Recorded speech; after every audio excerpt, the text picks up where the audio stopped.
Femme victime, femme condamnée.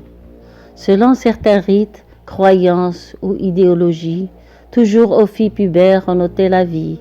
En Égypte, en offrande au grand Nil adoré, chaque période une adolescente était sacrifiée. Jadis, on inhumait le bébé de sexe féminin. En Inde, la femme subissait un triste destin.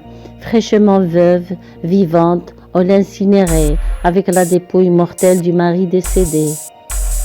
Lors d'un adultère, seule la femme en lapidait pour l'absoudre du délit qui lui est imputé. Sa vie on prenait afin de l'expier de son péché, alors que l'homme irréprochable était acquitté. Une fille violée, son violeur, elle devait épouser. À l'improviste, l'épouse non désirée était répudiée. Jusqu'à nos jours, des injustices sociales, elle subit, sur le plan héritage, témoignage, polygamie. La mère célibataire est châtiée, condamnée. À son bébé renié, on refuse le droit de paternité, sans recours à l'ADN durant le jugement entamé. Tout pour léser la femme, l'homme avantagé.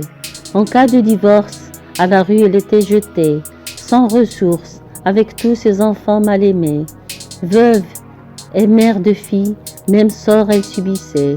Sa misère elle gérait, ses problèmes assumés. Le seul domaine où elle était privilégiée, quand elle donnait le jour au nouveau-né. Bienvenue était l'enfant de sexe masculin, honni et maudit l'enfant de sexe féminin. Et si on avait éliminé toute la gente féminine, sur la terre allait disparaître la gente masculine. En Asie, en Chine et en Inde, il y a des années, une femme enceinte du fœtus féminin en avortait. En Chine, le couple avait droit à un enfant unique. Le garçon en préférait pour des raisons pratiques. En Inde aussi, un nourrisson mâle viril en préférait. La dot onéreuse d'une pubère par le père se versait. 30 millions d'hommes sont femmes dans un pays.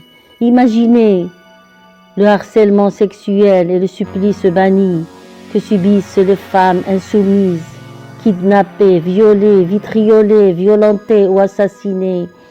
L'équilibre entre l'homme et la femme, Dieu a créé pour s'aimer, se complémenter, sans s'entretuer, fonder une famille, main dans la main, travailler selon les capacités pour la sérénité de l'humanité.